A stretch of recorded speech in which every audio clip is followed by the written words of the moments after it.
Welcome, trainers, to our second season playing through each Pokemon generation.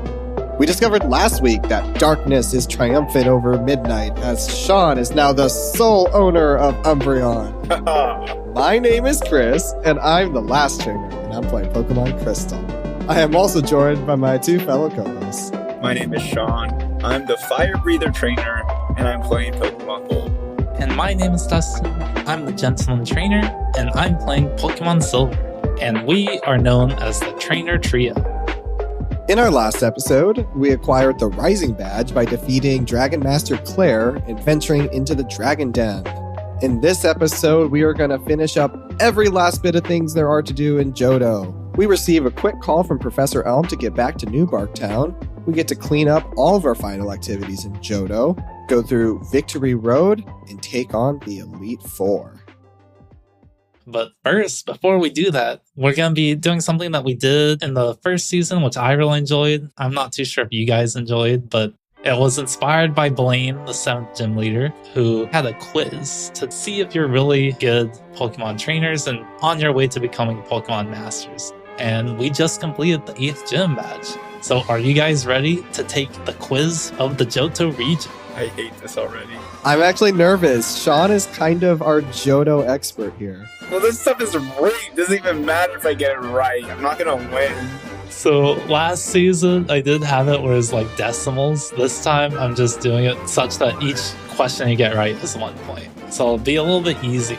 There won't be a 9.7 and 9.3 score. So our very first question of our Gen 2 quiz is, what Pokemon does Hoppip evolve into? This question is inspired by, I believe, the first one, which is what Pokemon does Caterpie evolve into? Answers are in, and both of you answered Skiploom. Correct. That actually got me thinking. That was a good one. I almost forgot it too. See, I'm glad I'm not the one taking these quizzes, because I don't know if I get it. Gen 2 is hard.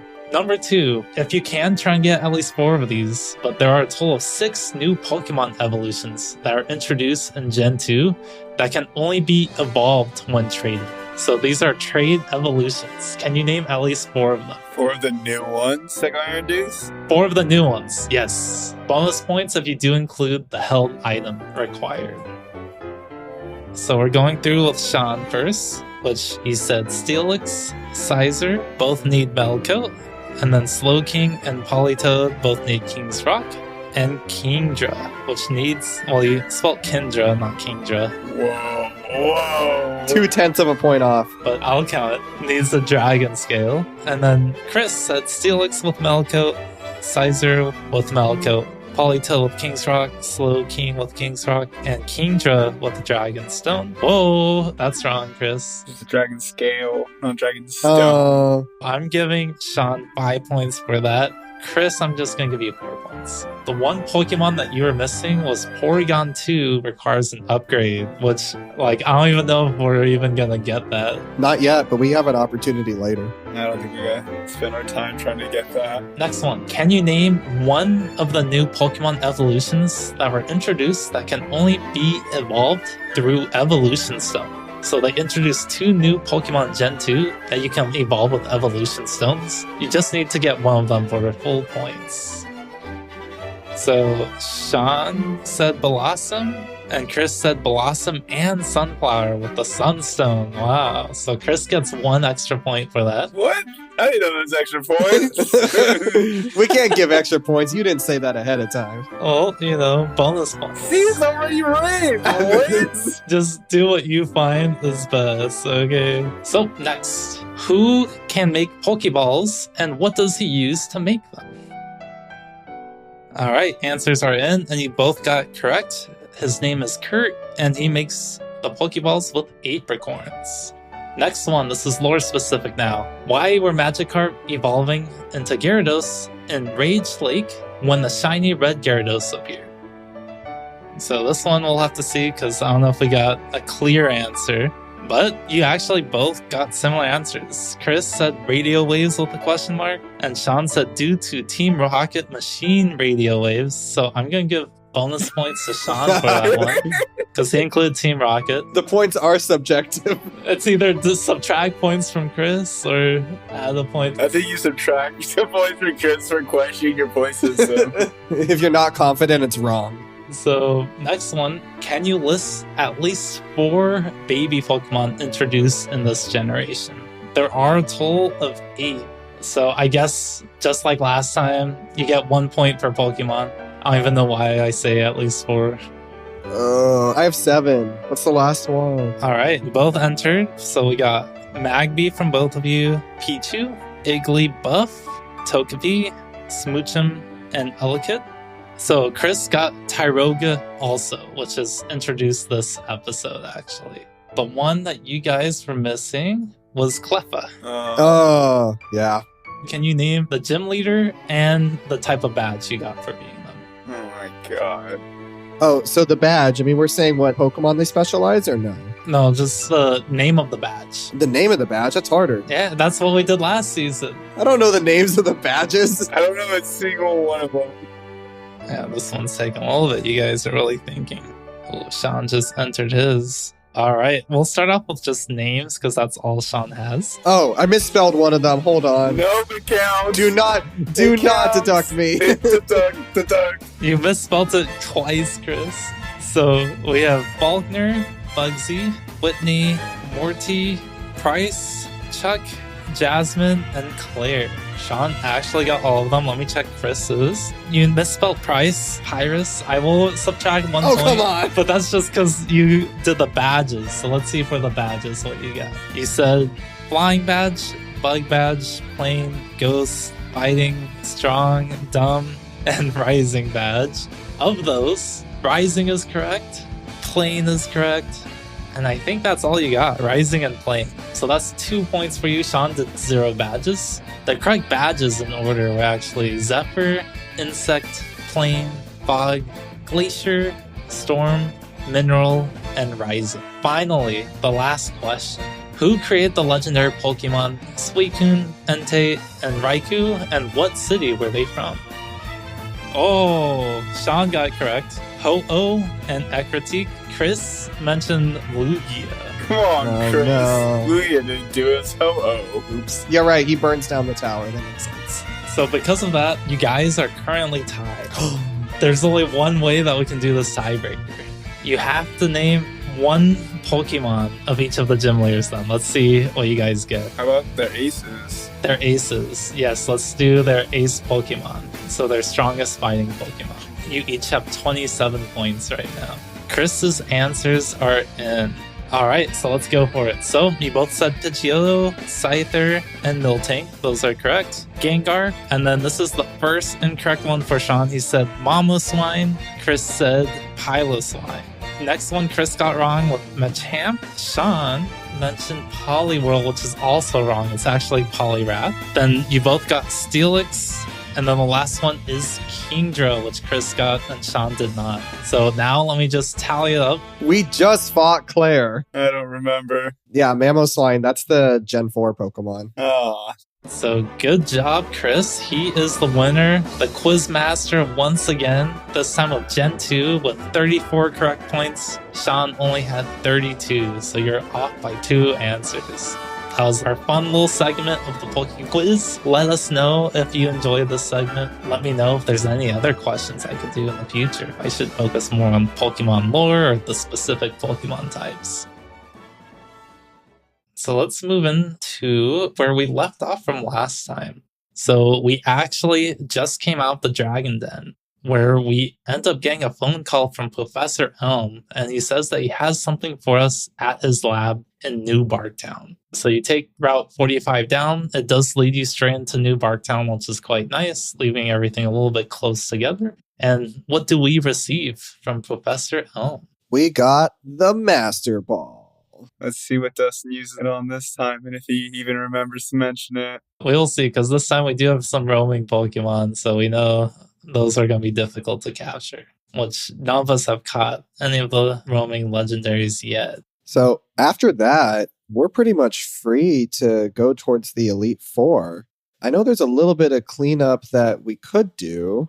I think we haven't done Mount Mortar yet, so that's where I went. But I wanted to check in with you guys and see if there was any other cleanup you guys did before heading over to the Elite Four. After this, I went straight to Mount Mortar because I wanted to explore it. I did the same thing here too. Yeah, this was the last section because, correct me if I'm wrong, but you need all of the water HMs to fully explore this area. And we were blocked from using Waterfall for a while. I don't think you needed Whirlpool. So you just needed Waterfall, and we couldn't use Waterfall until this last gym. You needed the Waterfall, Surf, and then you also need Flash and Strength.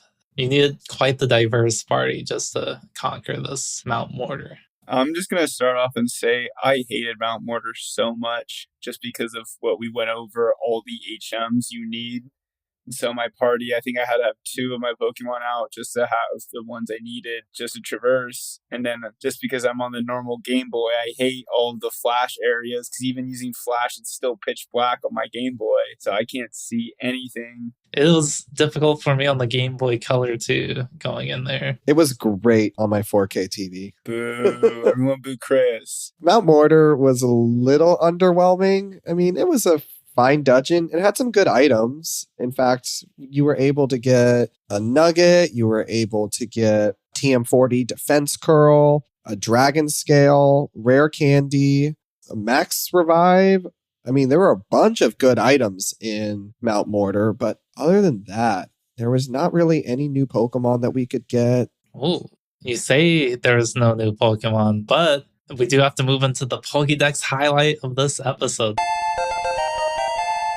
Have you guys caught Marill? I caught Marill a while ago. Marill is actually available right outside Mount Mortar in Crystal. Oh, wow, that is lucky. Well, Marill's Pokédex reads, the end of its tail serves as a buoy that keeps it from drowning, even in a vicious current.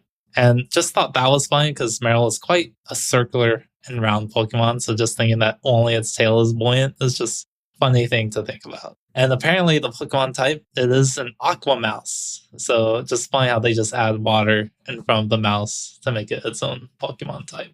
And then I do have another Pokedex highlight from Mount Mortar, which the main reason I feel to go to Mount Mortar is to meet with Black Belt Kyo. He's one of the fine type trainers who's training in the dark. And after you beat him, you do receive Tyrogue, which we mentioned in the Poke Quiz earlier. And Tyrogue is the Scuffle Pokemon. Don't know why it's referenced as Scuffle. But his Pokedex reads, even though it is small, it can't be ignored because it will slug any handy target without warning. This would also be a dangerous Pokemon to have around just because it will be punching anything in sight. So, Tyrogue is one of the most unique Pokemon when it comes to evolutions. Its determining factors different than any other Pokemon.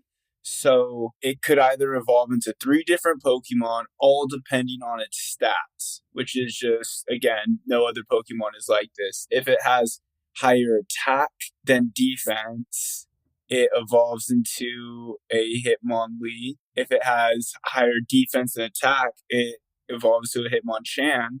But if its attack and defense are perfectly equal, it evolves into a Hitmontop. It's really cool because it made Hitmonlee and Hitmonchan, which are 2 just not really related Pokemon, become related. Did you guys get your Tyrogue, and did you guys do anything with Tyrogue? So when I got it, I looked at stats, because if it had equal stats, I would have evolved it and even considered putting him on top in my team, just because I think Hitmontop's a cool Pokemon. But mine had a higher attack than defense stat, and I really didn't care about adding a Hitmonlee to my team, so I just threw it in PC. I had no idea about the evolution, so it went straight in my box. So, Tyrogue. I decided that I wanted to get all 3 evolutions of Tyrogue. So I went all out. I just raised the first Tyrogue, and it evolved into a Hitmonchan, so its defense was higher than its attack. Actually, I'm jumping ahead of myself because to evolve it, because this Pokemon we get is level 10, correct? Yeah. It's so weak, and it can only learn Tackle in Generation 2. So this Pokemon is so useless. So I threw it in the daycare, got it to level 19, and then switch trained it 1 level to get it to evolve at level 20 into my Hitmonchan. Then from there, I put Hitmonchan in the daycare with a Ditto, got 2 eggs, got 2 more Tyrogues, and trained them up. and I kind of had to play a game. So the next one, I was able to evolve into Hitmonlee. And then the one after that, I had to do some stat manipulation. I had to go buy some Carbos because it was not equal. I had to do some guess and check, resetting my game, but I got my Hitmontop. So it was like a 2-hour journey of just raising Pokemon in the daycare, getting eggs. It was not worth it at all because also you get your Hitmontop. It doesn't learn another move. It still just knows tackle. So I don't know what the point of this was. Oh man, I have to applaud you, Chris, though. You are really going to probably get the Pokemon Hunter title this season. Hitmontop is unique. I wanted to get one. Did you add any of them to your party? No, I mean, I don't think any of them can learn any moves until later. Like, let's say I evolved and got Hitmontop. It's not going to learn another move until level 25. It learns Rapid Spin, which still doesn't do anything. So I guess you were supposed to use TMs on these Pokemon, but what the heck is this? Giving us a level 10 Pokemon after our 8th badge. Seriously? That is something that I've been realizing, especially this league. For most of Season 2, we mainly had 4 Pokemon. And now finally, this episode, we're moving up to 6 Pokemon. Obviously, I just lost Umbreon last episode, so I had to fill in that hole and then find 2 more Pokemon that I really want to fill in. And as I'm trying to select the Pokemon, I'm like, oh, this is a cool Pokemon. Let me see what stats it learns. And all of them just didn't really learn good moves until level 50 or so. Even in Gen 1, it's very difficult to get good moves for your Pokemon. Yeah, unfortunately, that's a problem that does start to get fixed next generation, but not this generation. So I think our battles will be even more competitive next season. Any other things about Mount Mortar? The only thing I made note of is that, we encountered the wild Pokemon and you encountered some Gravelers or a Geodude who like to just self-destruct. And I thought it was really cool because I had my Steelix out there and it got self-destructed on critical hit. It took 15 HP from that. It was a really cool feeling. Just yep, you're not doing anything to my Steelix. This was a good place to train certain types of Pokemon because, for my Gengar, he just takes no damage from self-destruct. So I got a lot of EXP for him. The only other story I have is that while I was training up my Tyrogues, I did encounter Entei. And I nearly my pants because the music is different when you encounter it. And it's what is happening? Do you have the Master Ball at this point? I did, but I wasn't sure to use it yet. Because you can track it now. Chris, you have been the first person to capture the roaming legendary. I have a roaming legendary that's not roaming in my game. I do have Suicune. Chris, and you also have a shiny, so it doesn't matter, Grace. We don't care. I threw one Ultra Ball at full health. And it shook once, but I do now have Entei on my tracker, so I will definitely be trying to get it in the postgame. I would have just done the Master Ball. At this point, you do have to go back into New Bark Town, and it is cool that, again, kind of similar to the first generation, that postgame is unlocked by just going back or near to your hometown, which is really cool. Yep, I made a note of that too, which pretty cool. These first 2 games have made it very circular. Well, I would have never thought that Victory Road and the Elite Four would have been to the east of New Bark, because whenever you look at the map, it feels like the game ends right there, but there's a route that keeps going. I think it's super cool when you surf. So you go back to New Bark Town, you surf onto Route 27, and then when you land on the land, person who you think is a trainer comes up to you, and he's not a trainer. He's like, congratulations, you're in Kanto now. Just wait, what? We're in Kanto?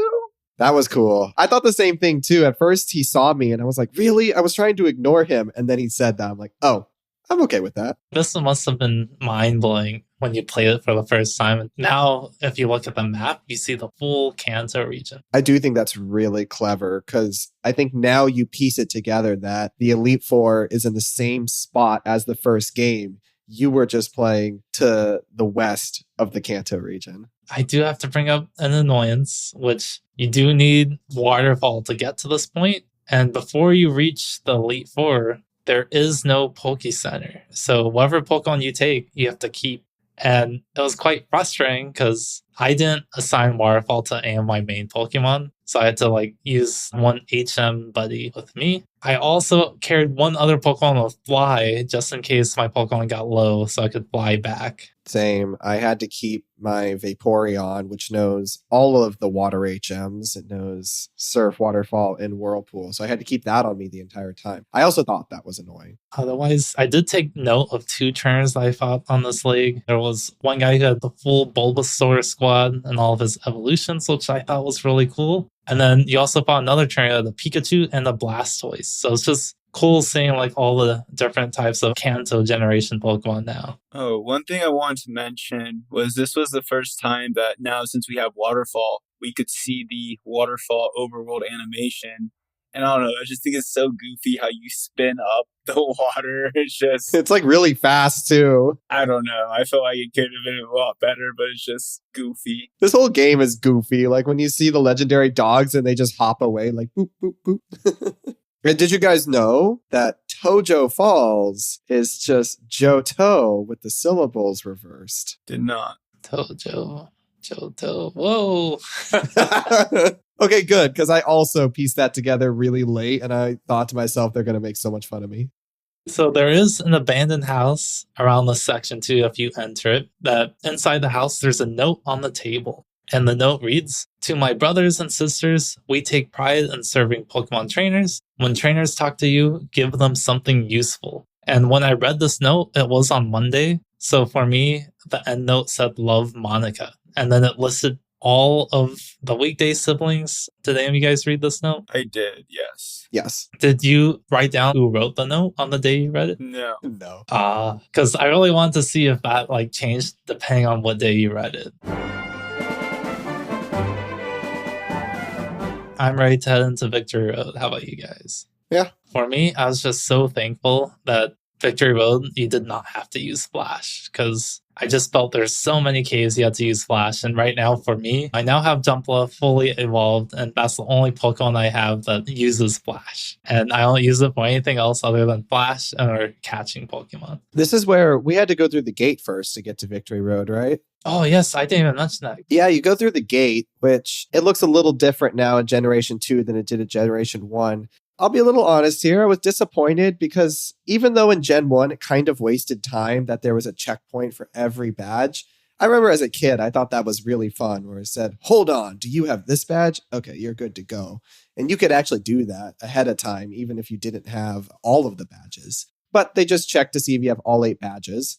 And I read a note on Bulbapedia. You technically cannot get this far without having all 8 badges because you need to use Waterfall through Tojo Falls. However, if you cheat and you get there without getting all 8 badges, the guard will say, "You don't have all the gym badges of Johto. I'm sorry, but I can't let you through," and will turn you away.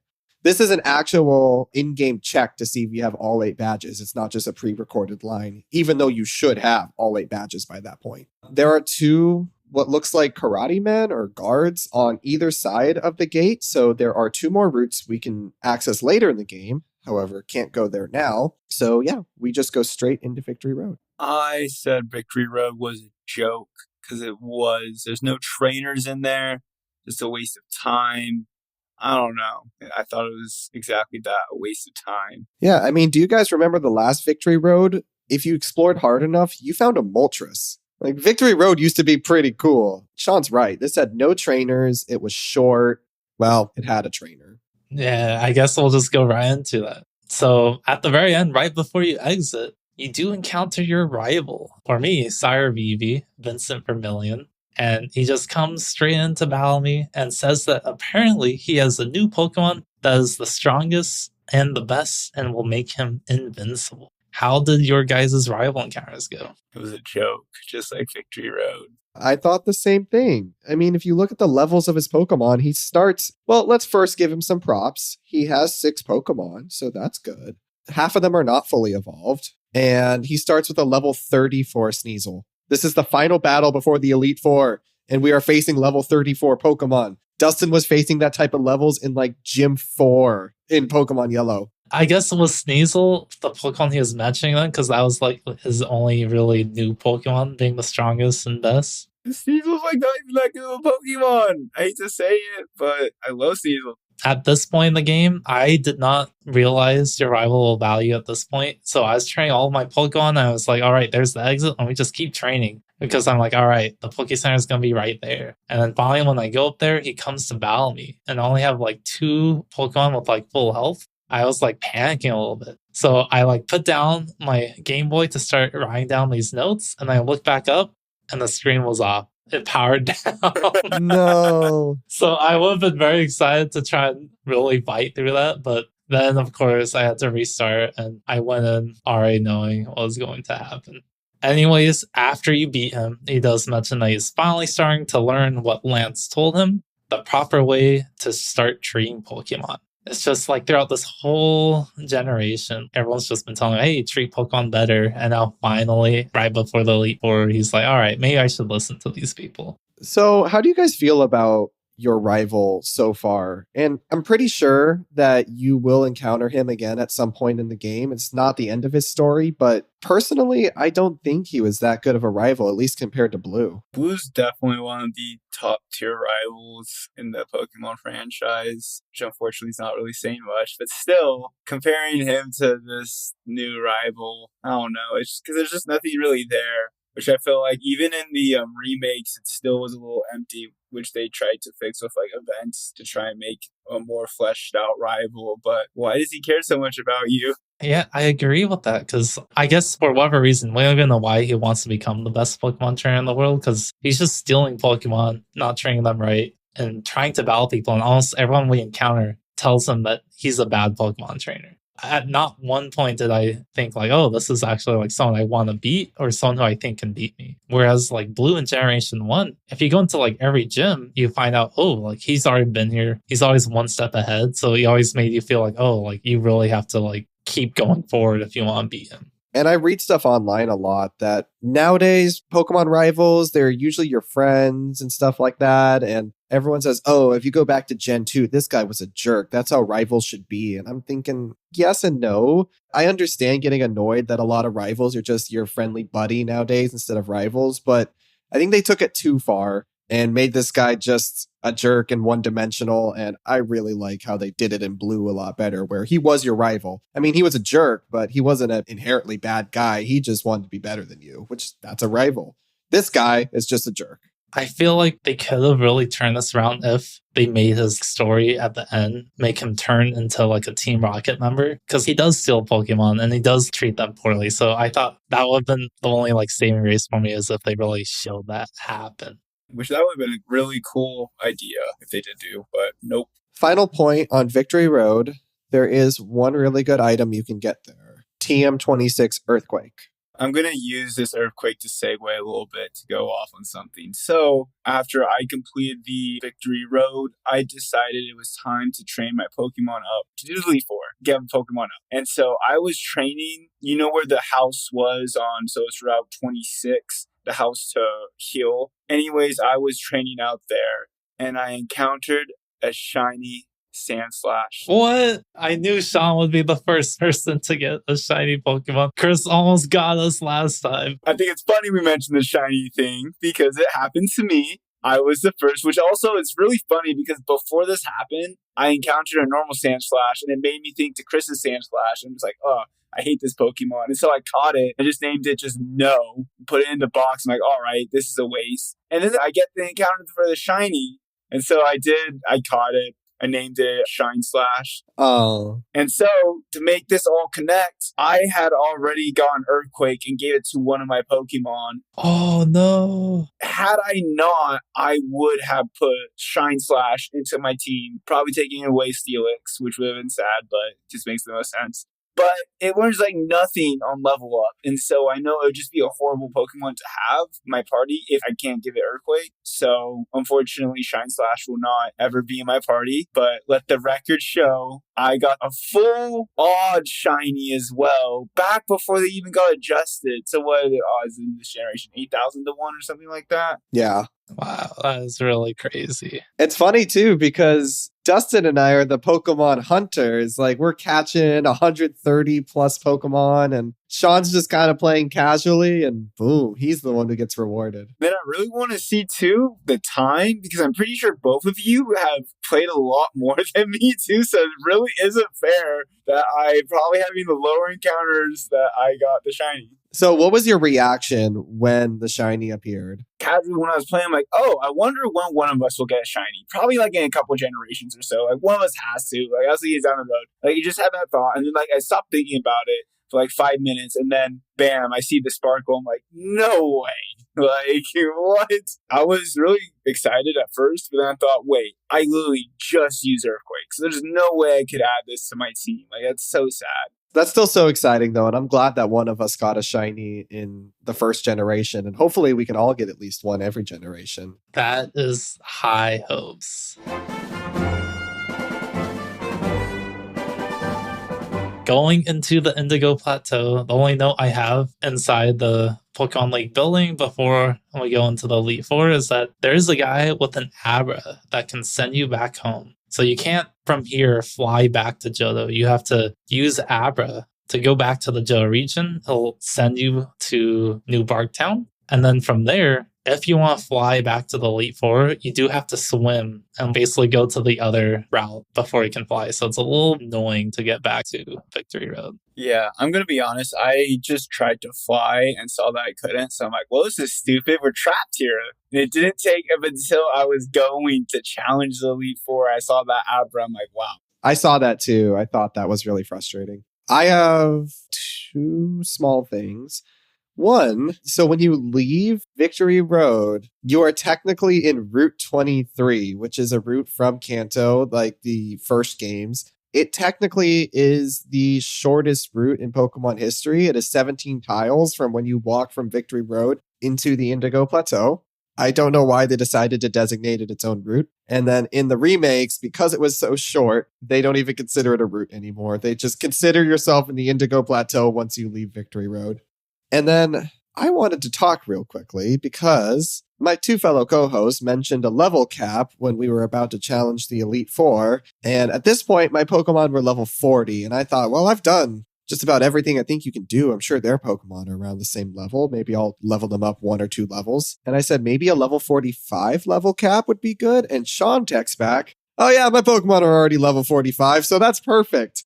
How did you get your Pokemon to level 45? I was already training them, Chris. I had already got a shiny at this point. When you were done with Victory Road, what level were they? When I finished Victory Road, I want to say they were around 41, 42. And then I figured, okay, I'll get them to 45. I was happy with 45. I was already thinking that was what I was going to take them into the Elite Four with. But then that's when you texted that same day. I was like, oh, perfect. I was already planning on going to this level. I did enjoy the level cap just because if you didn't set level cap, I had like a higher level I was going to try and get them to. What, 55 like me?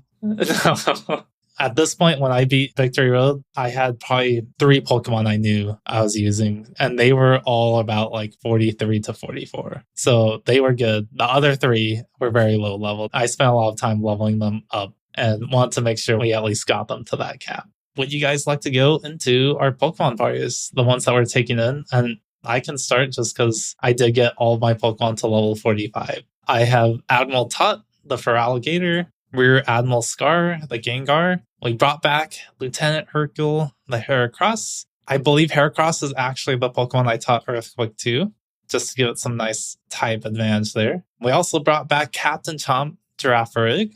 And then I have 2 new Pokemon. One of them, Chris might know, because his name is Fanny. Way back when, Chris traded a Phanpy to me. I was like, why would Dustin name a Pokemon Fanny? Exactly. So it is a Donphan, and that's the one that I decided at level 49, Donphan learns Earthquake. So I decided, all right, he won't know Earthquake in this battle, but maybe in our next one. And then we added another Rear Admiral Flare, a Rapidash.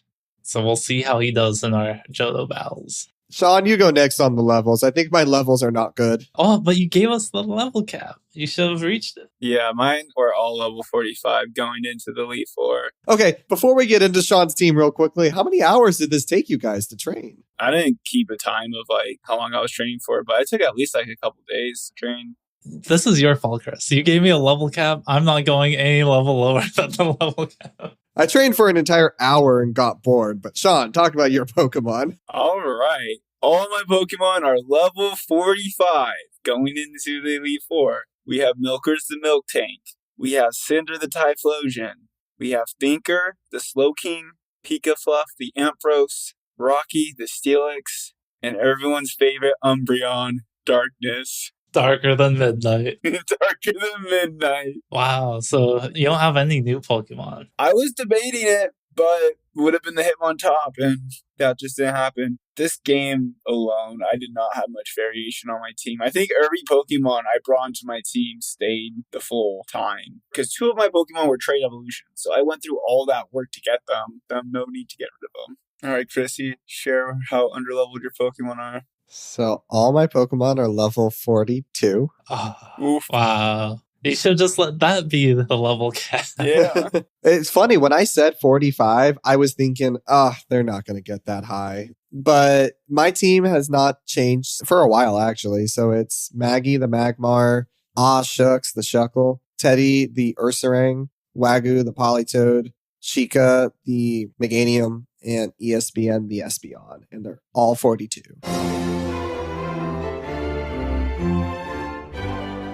Going into the Elite Four.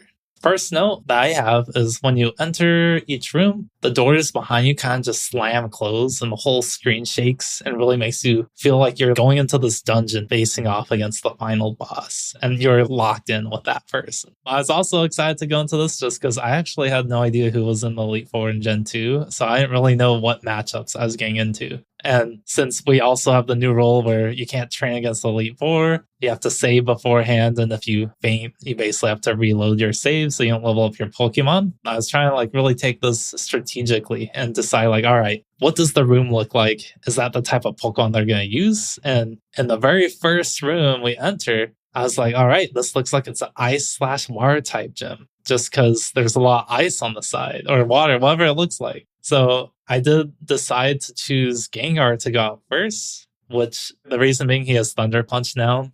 And it actually did work to my advantage just because we go up against Will, the Psychic type trainer. Ghost is super effective against Psychic, and Psychic super effective against Ghost. And So you're only saying that because you only have your Gengar. Psychic is super effective against Poison, which is your Gengar's second type. It just hits Ghost normally. Going into it, for whatever reason, I don't know why I thought this, but I just thought the Elite Four for both Gen 1 and Gen 2 was going to be basically the same. So I went in thinking this was Lorelei from the first gen, which is the Ice Trainer. So I did the same exact thing because I saw the Ice, and then from that outwards, I'm like, oh, it's Lorelei again. Okay, just Ice types. That's fine. I'll switch with my team. And then it started. I'm like, wait, this isn't Lorelei. This is Will. This is Psychic type. What? So I was caught off guard from that too. The fun thing is that it is the same Elite Four in a sense, but it's 3 years in the future. So some members have been replaced. So, in this case, there's no more Lorelei, there's Will. So that's why I think there actually is still the water in the room. That could just be my theory, but I think it's the same building in the same first room. It's just a different trainer. Maybe they just didn't have enough time to change it out, because that must suck trying to remove all that water. I don't really have notes on the fight other than just their team, which Will has a level 40 Xatu, level 41 Jinx, level 41 Executor, one of Chris's favorites, level 41 Slowbro, and a level 42 Xatu. So 2 Xatu. I was just thinking, why not another Psychic Pokemon? It would have been cool if Will had, Alakazam. Espeon would have been a good one, too. I will say I was surprised that all of his Pokemon do know Psychic, so they are actually able to hit pretty strong, because Psychic is a strong move, obviously with the Psychic typing. So I like that at the very least he wasn't stuck with just their horrible, probably learned moveset. Yeah, I thought that he actually had a half-decent team. His Pokemon selection was good. You had all the secondary typing were different. You had a grass Pokemon, a water Pokemon, ice, and then you had 2 flying. So there was a little bit of diversity. They all kind of had different strats. The Zatus had Confuse Ray, Executor had Leech Seed,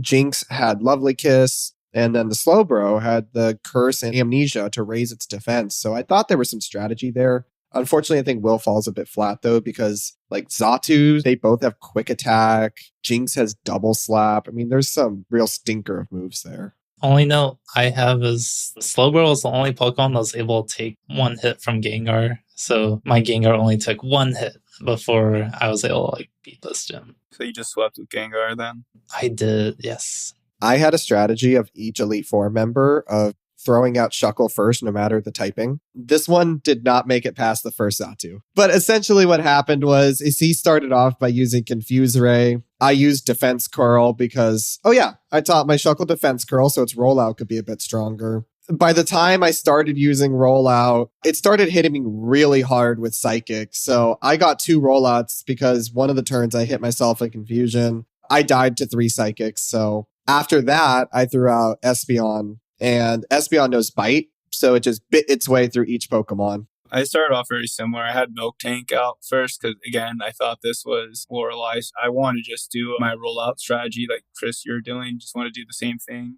Then I got confused from his Xatu, and then I hit myself a couple times, but I took down his Xatu and his Jinx, and then he sent out Executor, and I missed. And then I just sent out Umbreon and cleaned up from there because he could literally do nothing against Umbreon. Just talking about rollout strats, I do now have Don Fan, who also has rollout. So we're going to have to see how these Johto battles shake out. Who has the best rollout strat? Does it know Defense Curl, though? It does. So we're all going to be just doing Defense Curl and rollout. So going into the second Elite Four member, inside this room, it's a room that has trees and grass. I really did like the look of the room and did not expect it to be Koga. So it looks like one of the Kanto gym members was actually promoted to the Elite Four and thought that was really cool. I feel like Sabrina got gypped here. I feel like she should have been the one to get promoted. But I think just from a typing standpoint, Koga, he was pretty strong back in the first gen, so I'll give him that.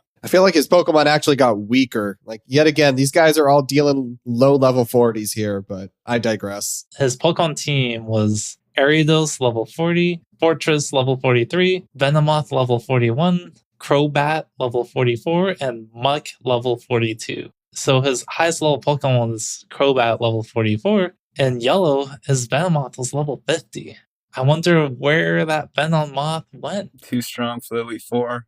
And that was literally the 4th gym. Let's talk about this at the end, because I don't know where the level curve went wrong in this game. I can go over mine real quick, which I did send Girafarig out first. Girafarig was able to take out everyone except for Muck, and then I just sent out Gengar to finish it. So just took me 2 Pokemon again. And in between each Elite Four member, I did bring some revives because I just wanted to make sure I could actually complete this. For me, Koga wasn't too much trouble. I started with my Slowking Thinker because I figured he'd do well. Then when he sent out Fortress, I got scared that he was just going to explode there. So I switched out to my Steelix. He didn't explode, but then I just kind of cleaned up with Steelix too because he's pretty strong. So I'll give Koga a little bit of credit again because he kind of uses some strats here. Like his Pokemon, a lot of them either know moves that'll confuse you, or they know Toxic, or moves that increase evasion, or Fortress knows Spikes, which is a pretty competitive move where if you switch out your Pokemon, they take damage.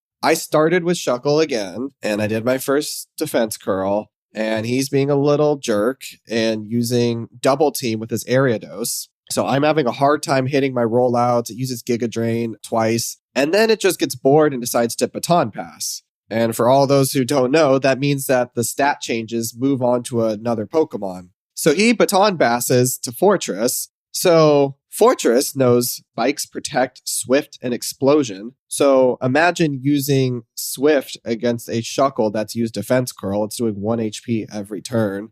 My rollouts are missing every turn. This is just, I don't know how you do it, Chris. It was so boring. I'm using Wrap against Fortress just to chip away at its HP because it's not exploding. And I have Rest on my Shuckle as well. So finally Fortress explodes itself and we get to Muck. Muck is using Minimize and I can no longer take it anymore. This is taking way too long to deal with. So I switch out to Espeon again, because this time his team is weak to Psychic, whereas Will was weak to Dark. So I take down every single Pokemon with Espeon and Psybeam. We beat Koga, and now moving into the third room, it is a lava-filled room. So for me, the most logical Pokemon I sent out first was Admiral the Feraligatr. And this is where we see this is actually Bruno. So he is the only remaining Elite Four member of the Elite Four. His team is quite disappointing compared to Pokemon Yellow. This generation, he does have Hitmontop level 42, Hitmonchan level 42, Hitmonlee 42. His Machamp was highest level at 46, and then he still has one Onix level 42. Compared to like last generation, his Machamp was 58, so almost 10 levels higher. Otherwise, for my battle, Admiral was able to take out everyone except for Machamp at level 46. And afterwards, I was able to send out Girafarig to take out Machamp and the final Onix. So not too many notes again, only taking down one Pokemon at this point. How about you guys? Bruno was fine. Looking at the sprite, I kind of thought it looked like Bruno. Anyways, I still had Tinker, my Slowking, to start out. He led with Hitmontop, and I was surprised because he used Dig first, so he went down. And then I figured, I'm going to be smart here. I'm going to use Disable when I get hit with the Dig, so it can't use Dig anymore. But that didn't work. So I wasted a turn taking a Dig hit from that, but I was able to take it down with a couple confusions. But because of that, he got my Slowking into like the lower yellow. So I wanted to just kind of sweep with him, but because I took too much damage, I didn't think this would be possible anymore. So I had to do some more switching around for like Hitmonlee specifically, because Hitmonchan was pretty easy to take down. Send in Typhlosion there to clean up. Then he sends out Onix, which I send out the better version, Steelix. One-shot it with an Earthquake. And then he sends out Machamp, which Machamp wasn't too difficult, but I had to do a lot of switching. I had to sacrifice and get like chip damage off. Because first I did Slowking, did a couple confusions before it fainted. Then I sent out my Pikafluff, which just got a couple Thunder Punches off before he fainted until it was low enough that I knew I could one-shot it with my Typhlosion to finish him off. This was the only Elite Four battle that I actually did not start off Shuckle because the last battle was so painful. And I was afraid of him starting off with Onix. And if you try and think of an Onix against a Shuckle, like a defensive battle, you're going to hate your life. So I started with Ursaring in this case, which is kind of odd because you're thinking, why would you throw a normal type up against fighting types? My thought was just brute force it because Ursaring is my sweeper. He knows return, which gets same type attack bonus. So the only fun story I have on this battle is that he starts with Hitmontop. I get one return off and it almost faints, not quite. So then it uses Dig. And this is the Pokemon I taught Earthquake to. So I just Earthquake as it's underground. I make it faint. And for all those who don't know, Earthquake actually doubles if the Pokemon is underground. So then is it the same thing for Thunder and Fly? Does that double if they're up in there? I don't think it does. I know if you use Minimize, and then if the other Pokemon uses either Stomp or Body Slam, for one always hits and then two double. Oh, wow. So I'm reading it right now, and it does not double.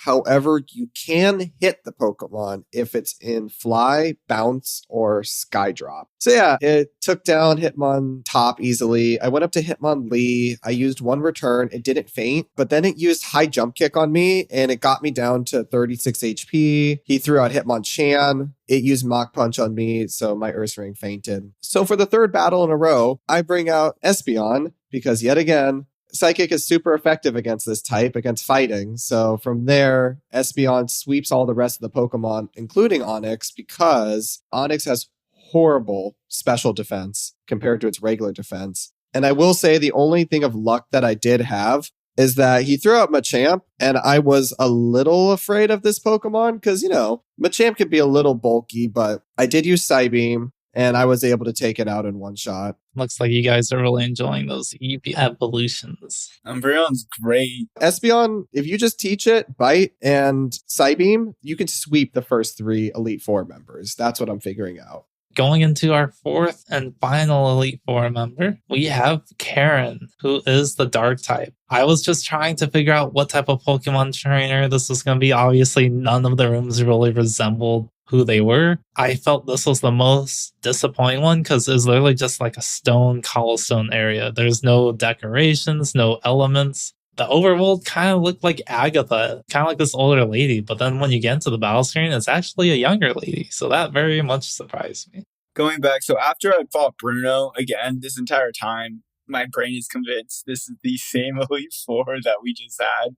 And so I go into this one, I'm like, oh, it's Agatha.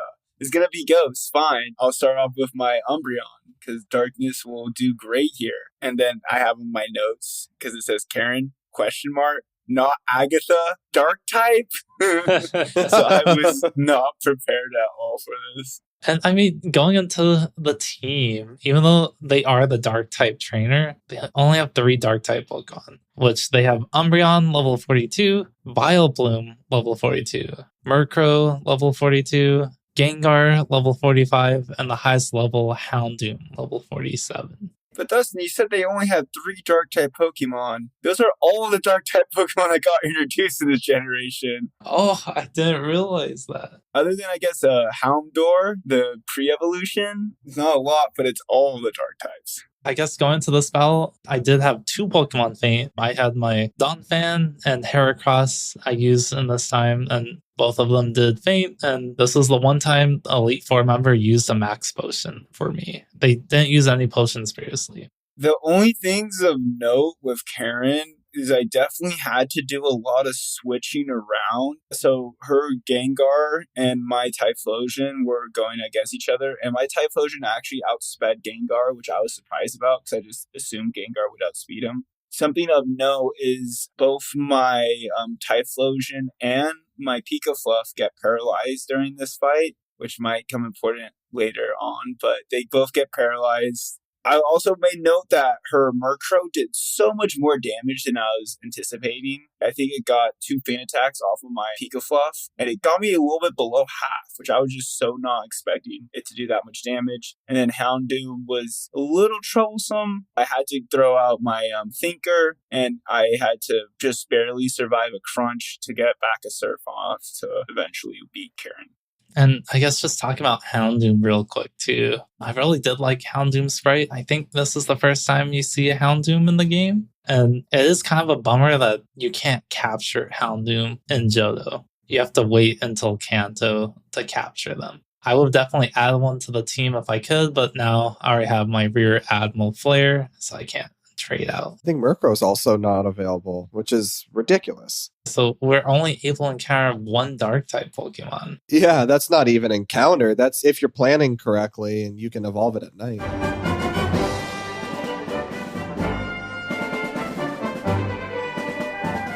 Funny thing is, I had the same experience as you guys. I thought that was Agatha for sure. And then I saw her and I'm like, hello, Karen. Okay, you are so different than I thought you were going to be. I started with Ursaring on this one. I thought I started with Shuckle. I switched into Shuckle because his Umbreon was being really annoying and it confused me and used Sand Attack. So I said, okay, fine. I'm going to switch out to Shuckle. And it's confused me and used Sand Attack. So I switched out to Shuckle as well because if I can't get consistent rollouts going, it's not worth it. So I brought out Maggie for the first time, my Magmar.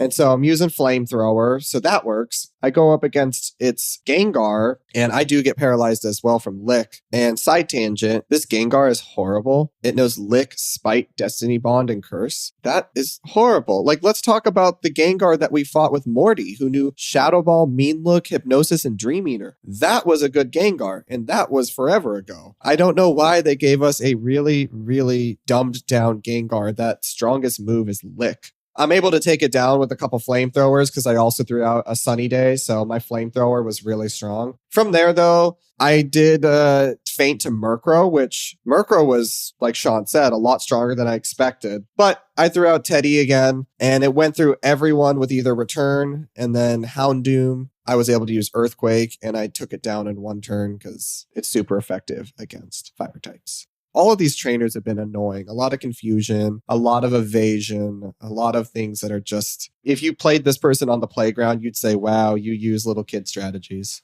And now, finally, we beat the Elite Four, and Karen does mention there's the champion up ahead, the unofficial 5th member of the Elite Four. And once you go through the doors, it's another long hallway that you have to go through before you face the champion. And right away, you can tell they're wearing a cape. from the overworld. Thought that was cool because you do notice it's Lance, the same trainer that we've seen a couple times now. What? I thought it was going to be our rival like last time. I'm glad it wasn't the rival. It would have been so disappointing, honestly. I agree. We are encountering Lance, and I guess now this gives more reason to why Claire says impossible that you like saw him, because I guess he is a part of the Elite Four, so why is he out there helping some trainer that hasn't even gotten the 8th gym badge yet? His Pokemon team, he has a Gyarados level 44, Dragonite level 47, Aerodactyl level 46, another Dragonite level 47, and a third Dragonite level 50, and he has a Charizard level 46. For me, this was the most difficult battle by far. Before going in, I did revive all of my Pokemon, which just from the last battle, I only had 2 fainted. And I also made sure everyone was max health. And I started this fight with my Fanny, the Donphan, using the rollout strats against Gyarados. Obviously, it didn't work out well. I didn't think it was going to sound Gyarados first. So had to then use Gengar. Going into this first Dragonite, it did take out my Gengar, so now I'm sending out Rapidash for the very first time. Then I took out the Dragonite. Now we're going into his third Pokemon, Aerodactyl, and the Aerodactyl took out my Rapidash. So each Pokemon right now is taking down one of my Pokemon. I sent out my Admiral Tot and beat the Aerodactyl. Then he sent out his second Dragonite, which I took out. And then the third Dragonite, level 50, had the hardest trouble there. So at this point, I only had my Captain Chomp and Heracross. And I knew Captain Chomp was not dealing much damage, so I had to use a max revive on my Feraligatr, and it took out Captain Chomp, so I sent out Heracross. It took out Heracross, and I sent out Feraligatr, so I'm down to one last Pokemon. And it used a full restore on Dragonite, but I was able to beat Dragonite, and luckily the last Pokemon was Charizard, because water is super effective. So I beat Lance with my Feraligatr, my starter Pokemon. This was your first attempt? This is my first attempt, yeah. So I beat the Elite Four in one attempt. That's nerve-wracking. I mean, since you introduced the rule, Chris, I bought a lot of revives, and then I bought hyper potions just to make sure all of my Pokemon were good. I know Sean mentioned that his Pokemon got paralyzed, and that would come into play later. Do you not heal your Pokemon in between battles? I do. It's just for this battle, I forgot to unparalyze them. So I'll just go right into it. So very important to know, my Pikafluff, Ampharos, and my Cinder, the Typhlosion, are paralyzed going into this battle, but everyone's at full health. And I didn't realize they're paralyzed till the battle started. I was like, oh, well, it's too late now. Anyways, when he had Gyarados, I started off with Umbreon. I switched into my Ampharos, who got hit with a Hyper Beam that did a bunch of damage. On his recharging stage, I just Thunder Punch, took it down one shot. Then he sent out Dragonite number 1, which I decided to go to my Slowking that knows Ice Punch. My plan was to use him to handle Lance because the Ice Punch is very useful against his 3 Dragonites. But he did a very large amount of damage with Hyper Beam on my Thinker. So I was able to take down his first Dragonite, but I just barely survived. So I let it die when he sent out his second Dragonite. And then I decided to set out my Milk Tank, and I was like, oh, now's the time to try out the rollout strategy. Let's just take it out. First time I used rollout, I missed. Then I got paralyzed. And then I missed again. And it just used 3 blizzards. Took down Milk Tank. Milk Tank did absolutely nothing. Very disappointing. Then I set out my Typhlosion. And I'm scared. Because now it's looking like the battle is kind of leaning towards him. Because I've already lost 2 Pokemon. He's already lost 2 Pokemon. But, he's a CPU. I'm an actual person. I should not be trading like this. But since Typhlosion is paralyzed, it moves slower than Dragonite. And I do get 1 full paralysis off when it uses a Hyper Beam. So I don't even get to take advantage of the recharge turn. So Typhlosion then goes down. Now I'm getting really scared. So I send out Umbreon, who has to tank another Hyper Beam before he could take down this second Dragonite. This is when he sends out Aerodactyl, to where I switch into my Steelix, and he uses Hyper Beam, thank God, which does no damage to Steelix. I'm able to take it down with an Iron Tail, 1 shot. And then he sends out Charizard, which I was not prepared for, because my Thinker is already fainted. So there goes my Water type. I have my Steel type out right now, who would just get 1 shot from Flamethrower. I didn't know what to do. I sent out Umbreon. I think he took 2 Flamethrowers, but he was able to return with 2 returns. So it did enough chip damage. And then I realized I have to send out my Pikafluff, and it needs to survive the Flamethrower. First, it needs to survive. It's already in yellow. and then it needs to not be paralyzed and hit its Thunder Punch to take down Charizard. If this does not happen, I'm probably going to lose because all I have left is Steelix. So he does Flamethrower. I survive with 25 HP left, and I hit the Thunder Punch. So Ampharos clutches it out to get the Charizard down, but now I have the final level 50 Dragonite with just an Ampharos with 25 HP and then a Steelix with just like pretty high health. So I just let Ampharos die off of, he uses Outrage. So now it's locked into Outrage, which is good because I didn't realize it, but this Dragonite knows Fire Blast. So if it didn't get locked into Outrage, it could use Fire Blast on my Steelix and I would have been done.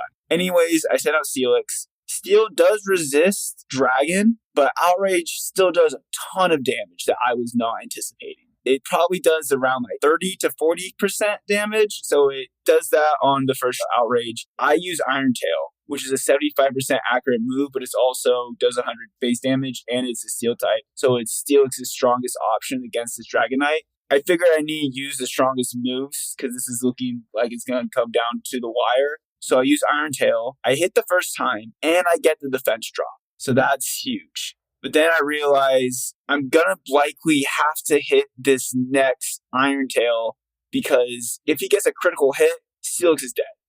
And it hits. And because the defense drop was just enough to drop down Dragonite. And so Steelix survives with 48 HP left. So I was sweating bullets, but I barely pulled it out. So you guys both had some pretty big nail biters there. Yep, down to the wire. There's one final thing I want to add about my battle is that as it was going on in the back of my head, I was thinking I did have an item I could have used to turn the tide if need be. And that's because in Pokemon Gold, when you catch Ho-Oh, Ho-Oh is holding an item, which I don't know if Suicune or Lugia were holding an item when you caught them, but Ho-Ho's held item is called Sacred Ash.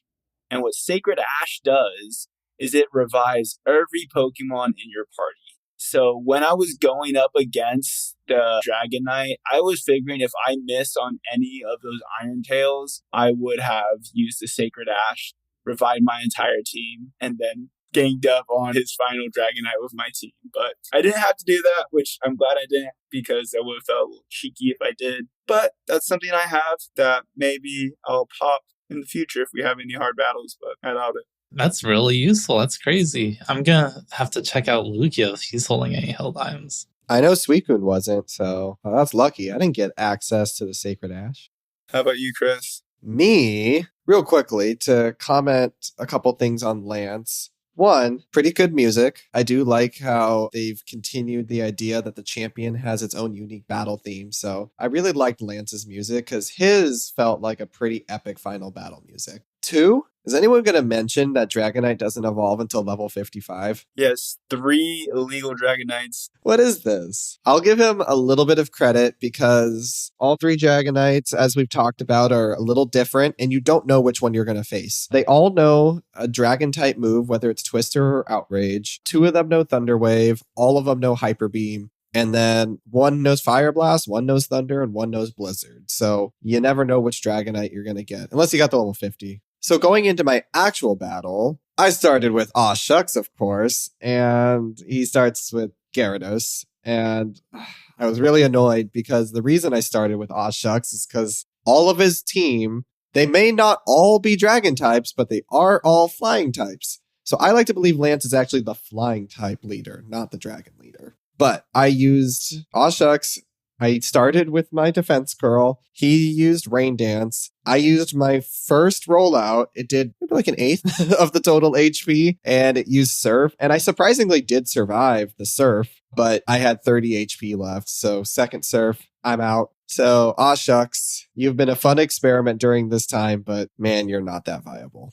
After that, I threw out Maggie the Magmar, which sounds a little counterintuitive, but that's because it knows Thunder Punch. So from there, I use Thunder Punch, and it almost faints Gyarados. It goes into the red, which is really frustrating because then it used 1 Surf on me and took down Maggie. So now I'm down 2 Pokemon before I've even defeated one of his. And then after that, it's a lot of luck and not that interesting. So from there, I send out Wagyu the Politoed because it knows Ice Punch. And we've mentioned that all of these Pokemon are super effective against Ice except Charizard. So I use Ice Punch and gets rid of Gyarados right there because it was in the red. So from there, he throws out the first Dragonite. And so the first Dragonite, I don't know which one I'm facing, but I use Ice Punch. It gets to the red. It uses Thunder, the worst move it could possibly use, but it misses. So I use Ice Punch again. First Dragonite, gone.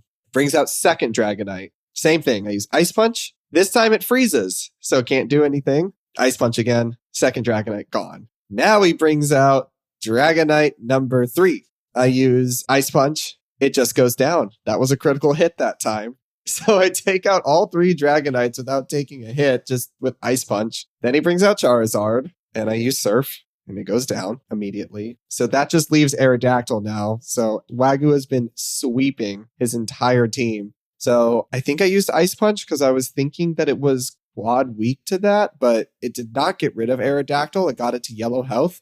And from there, it used Hyper Beam, which I was really afraid was going to have me faint. But luckily, it survived with red HP. So I just used Surf right there, got rid of Aerodactyl. Wagyu basically took down all 6 of his team members. Well, that has been one of your strongest Pokemon. The one that you took into that first gym, I think, right? Yeah, I caught the Poliwag really early on. I would have never have guessed that I would have used it the entire way, but I'm really happy I did because I've never used a Politoed before, and look at that. It came in sweeping. Last note, I was using an amulet coin during this entire time, so I was collecting a bunch of money, and you get 10,000 Pokedollars if you have the amulet coin against Lance. Good job, Chris. You were the one who did the best in the Elite Four match. Well, we did beat the Elite Four. We're now Pokemon champions. Lance, after the battle, does mention that he doesn't feel sad. He just feels happy that he got to witness the rise of a new champion. And I felt that was pretty genuine since with him, we've already battled with him to defeat Team Rocket. So he's really just kind of like our mentor in a way, and now we're being him. Afterwards, we do see Professor Oak. He comes in, and we do see Mary, who is, I believe, one of the news broadcast people, and they want to have an interview with you. I don't know for you guys. Lance might have saved you and taken you into the new room, but for Gentleman Oliver Olivine, he did have a chance to have the interview.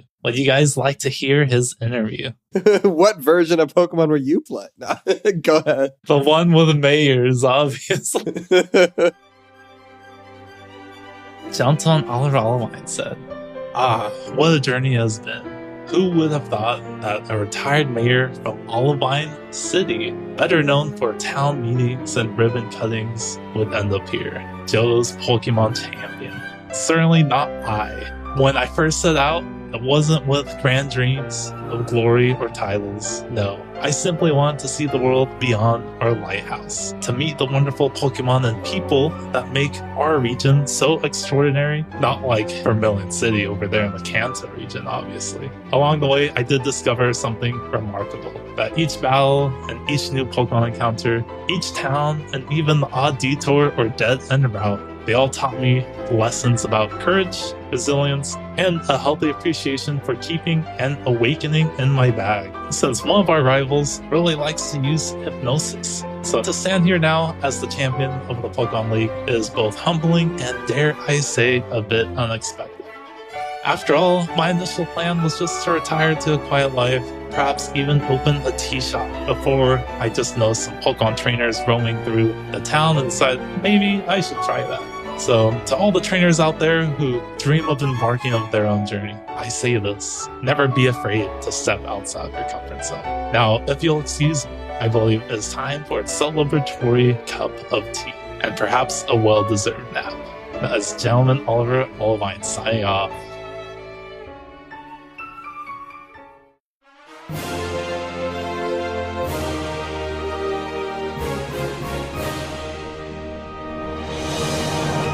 This is where we move into the Pokestats. So we will start off with the total time, starting off with Sean, Chris, and then me. My total time is 37 hours and 46 minutes. My total time is 43 hours and 58 minutes. My total time was 57 hours and 15 minutes. See, so Dustin, you have nearly 20 more hours than me, and I'm the one who encountered the shiny. Isn't that crazy? 20 hours, dang. So I played almost 10 hours in this last section trying to level up all those Pokemon. Sean played 7 hours and 40 minutes, and Chris played 7 hours and 15 minutes since our last episode. Moving into the total Pokedex. So for this case, what we'll do is we'll do Sean, me, and then Chris. Total Pokedex is a whopping 52. That's a lot for you. I know. And then for me, it is 117. And for me, it was 130. Wow. So Sean caught 4 Pokemon, I caught 9, and Chris caught 14. I don't think there's any chance I can catch up to him at this point now. Oh, you should be able to. I think there's 251 total Pokemon in this game. And then if you take into account the ones you can't get, you should still be able to get over 200 if you put your heart to it.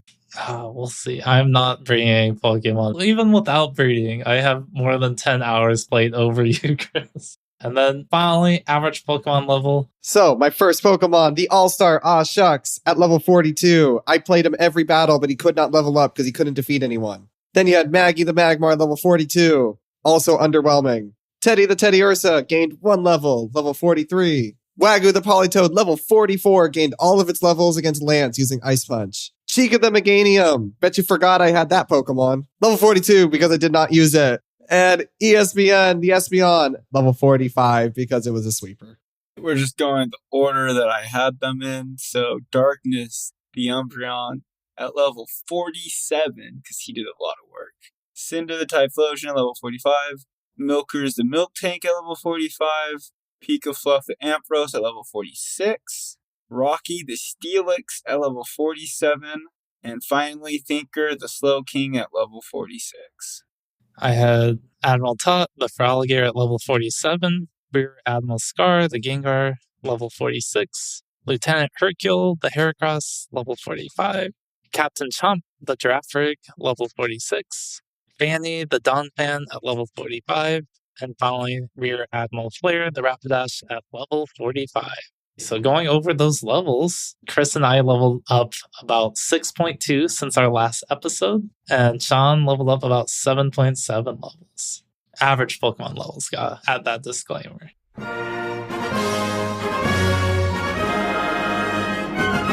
We will now be heading into our Johto Battles after the Elite Four. So our current standings stand where I am currently in the lead. I am at 9-5. Chris is second with 7-7, and Sean is on the bottom with 5-9. So our first matchup tonight, we're gonna keep it where we have the player in first and player in second battle off each other. So it's gonna be me versus Chris. Yes, I guessed right. Let's go. Oh, it was Flamethrower. Wow. Yeah, I learned Flamethrower at level 42. Or 41, maybe? How does the hidden power get assigned to Pokemon? Did you give your guy Hidden Power? Maybe. Do you know what type it is? I don't. Because you need to find out what type it is in the game before you use it on this, so you can adjust it. Well, no, I don't even know the type in the game. How do you find out the type in the game? You have to guess and check. I haven't found out what type it is then, if I'm going to be honest. Oh, wow. Takedown did a lot. Oh, well, that upset me because I had a strategy. I think I know what you're going to do. Oh, come on. Yeah, I knew it. You ain't predicted now, Chris. Gengar took down your Politoed. Hopefully you miss next turn. Looks like I have the better rollout strategy. It's faster than me? Bodies? Why, Chris? Why does... Okay, you both deserve to lose. So this was a fun little matchup. If you guys have been paying attention, Dustin has been Chris's kryptonite this entire run. Let's see if that continues. Well, I'm just going to go to the most exciting part of this battle. There was some trading around with some Pokemon, but it got to the point where Dustin brought out his Donphan, and Chris decided he wanted to be cute, and he wanted to do his rollout strategy because he knew Dustin was going to do a rollout strategy. So Dustin got his defense curl up when Chris swapped into Shuckle. What Chris did not know is that rollout is super effective against Shuckle because it's a bug type, and rock does not resist rock. So Chris got hit first with Dustin's rollout, which was super effective, and then his rollout return was not very effective against Donphan. And because of this, Donphan was moving quick and he was strong. So he took out Chris's Shuckle, Chris's Teddy the Ursaring, took out Chris's ESPN the Espeon until Chris only had his Meganium left and rollout ended. So, if you could tell, Dustin's Kryptonite spree continues and he beat Chris. That was really frustrating too because Donphan is not a fast Pokemon. I just looked it up. Its base speed is 50 and Ursaring's is 55. I just think because Dustin was a higher level. Because had I been able to use Ursaring, I had Earthquake. I probably could have one-shotted you there. And that would have changed the whole battle. Looking at the EVs, actually, for Donphan, he does have, for me, like a little bit higher in speed, it seems. And another thing that screwed me up at the beginning was I had my Magmar, which before it was about to go down, my thought was to use Sunny Day and then switch out into Chica so it could use Solar Beam. But you used Takedown and you got rid of it in one shot before I even realized I was going to lose. You had such a good opening too, because you had your Magmar opening into my Heracross. So that was just from the beginning kind of bad, but then I just kind of took it over from there. Let's move into the second matchup of the night. We'll do me versus Sean. Oh, Miltank. I was wondering if I should do my rollout strategy. Oh, Confuse. Oh, you got the confusion thing. Milk Drink. Confused again. Oh, no. Wow, the Psybeam is carrying me right now. Oh, immune to dark. Why doesn't Dustin make those mistakes against me? You guys are moving really fast. Wait, why did you bring out Umbreon again? We already had this matchup. This can't be allowed. Oh, critical hit on Admiral Top. Alright, let's see what you got, Heracross. I don't really know how to use Heracross yet. I've noticed. Dustin, please do the right thing. I'm not doing the right thing. Oh! I only know is Ember. Oh, that's so sad. Okay, we're taking out Gengar. Let's see what you can do, boy. Shadow Ball. Oh, thank you, you survived. Gengar is tough. Why, Dustin? You're throwing. Thank you. Why doesn't Dustin do this stuff against me? Normal cannot attack Ghost, and Ghost cannot attack Normal. Sean is just healing. Oh, you got the. Oh my gosh! Oh my god. Going into the second battle, me versus Dustin. And if you've been following, I have been Dustin's Kryptonite throughout this run, and we will see if that continues. This match, there was a lot of switching Pokemon around. I had an early advantage, but even with that, Dustin's Pokemon are still really strong, specifically his Gengar. I sent out my Miltank to Dustin's Gengar just because I literally didn't know what to do. Dustin forgot that Ghost doesn't affect normal types, so because of that, I was able to get the Milk Drink off to get my Miltank back to full health. I was able to get Dustin to get his Phanpy, the Donphan, to start using rollouts, and I sent out my Steelix because, you know, it's Steel. It resists that. Steel and ground, so it quad resists his rollout. On the final rollout move, it was a critical hit, and it took down my Steelix, which was really surprising because I thought I would be able to take down Dolphin. Anyways, it then went back to my Miltank against Dustin's Gengar. He confused my Miltank. Miltank went down. And then Pikafluff, the Ampharos, Dustin had to one-shot it, and it was at just a little bit over 60%, and he was not able to one-shot it. Ampharos returned with Thunder Punch, and I am continuing to be Dustin's Kryptonite this run. I should have done Confused, right? And try to just luck it out. During this match, Dustin got a couple of my Pokemon confused. He got my Umbreon and my Miltank. They hit each other both twice. So Dustin got some luck on that, but wasn't enough. I don't know when I'll learn about this normal and ghost type thing. I hope today. How do you still not know? So moving into our final match of the night, currently it is Chris versus Sean. I've been Sean's Kryptonite. Let's see if this continues. The past 3 episodes, we've gone 1-1. So we'll see if that continues tonight. Oh, starting with the crit. Oh, critical hit on the rollout. Oh! Oh my gosh! This is ridiculous. Chris can't get lucky. Now we can see your Sunny Day strat. Oh, I forgot it knows Thunder Punch, and it's faster than me. What? Why would you change the conditions like that? Because it wouldn't have done that much damage with the Sunny Day, because it reduces the power of Water-type moves, just like Rainy Day reduces the power of Fire-type moves. What are you going to do now, Chrissy Wissy? I don't know. This is a long battle. Only one Pokemon down still. Ouch. It's fast. It's really fast. Yes, Miltank is. That's all I need. All I need is 3. Oh no, he's gonna get you locked in the rollout strategy. Sean has the perfect anti-rollout strategy with Steelix. That I do. Going into the final rematch of the night, as Chris had said, he had been my kryptonite for this entire run. Does that continue? Let's find out. So this was a very intense game as well that involved a lot of switching. My entire strategy was kind of to get Miltank really beefed up off of defense curls, and then to alternate between returns or rollouts to take out most of Chris's team. Because the one Pokemon that I was most worried about was his Ursaring, which he started off with. That was my strategy. Chris ended up switching from Ursaring to his Espeon to try and get some sand attacks off of my Miltank to stop my rollouts, which wasn't enough. And then there's just a lot of switching around, trying to predict who's going to send out what. I was able to maintain the advantage for the most part. And then I basically just... Sean, I'm curious with your analysis here. I can't tell if I was unlucky or if my team is just...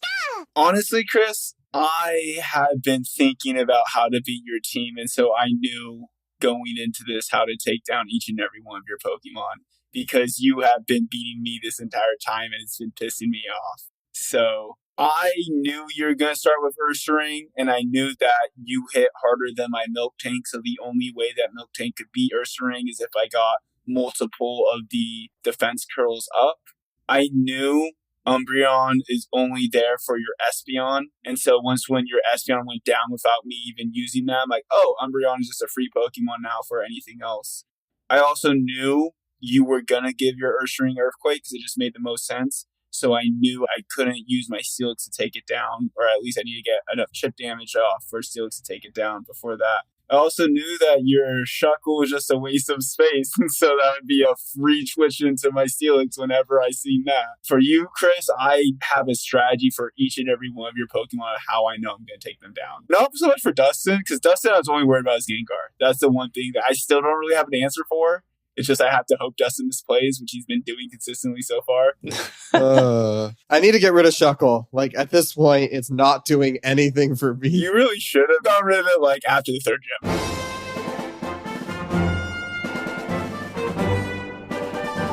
gym. Going into our final standings. Currently, I'm still on top. 10 wins and 6 losses. And now Chris and Sean are tied at 7 and 9. And let the record show that Chris now officially did not go 1-1 this time for the first time ever. Every episode except for the Elite Four, you almost had Chris. And I just have to say it's probably because you gave us that limit of 45 and you didn't even reach it. That's true. My Pokemon were 42. I think it's the speed. The speed really hurts when your Pokemon are lower level. That brings us a close to this episode, so if you would like to see our Pokemon teams or visuals of our Johto Battle results, you can follow us on Twitter at The Trainer Trio. And if you do have any questions or would like to let us know about your own stories throughout the Johto region, you can email us at thetrainertriopodcast@gmail.com. Chris also filmed his playthrough against the Elite Four, so if you'd like to see his gameplay and suave commentary, you can find it on our YouTube channel at The Trainer Trio. In our next episode, we will continue our journey, but not throughout the Johto region. We will be revisiting Kanto, and we'll be talking about our experiences leading up to the next couple gym leaders. Since Kanto, there are quite a few that we'll have to battle again. Until next time, we are the Trainer Trio, signing off. Catch you in Kanto, trainers. I am not the Poke Master or the Poke Collector. I am the Poke Quiz Master. I don't know if you should be happy about that. That's the most boring one.